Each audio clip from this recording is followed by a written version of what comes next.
Ciao Mattias, buongiorno, benvenuto. Due curiosità rapidissime. Se hai un modello a cui ti ispiri del passato anche per capire che giocatore sei ai tifosi, e se il paragone che ho letto sui social con Teo Hernandez per le tue caratteristiche è qualcosa in cui ti ci ritrovi. Grazie.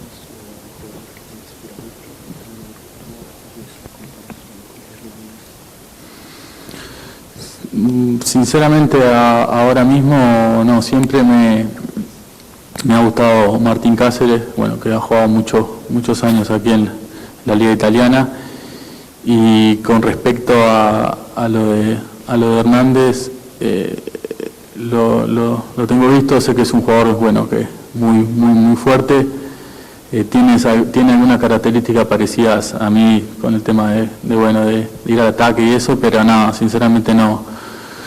Trato de hacer mi juego, trato de ayudar al equipo, que es lo que necesita Napoli.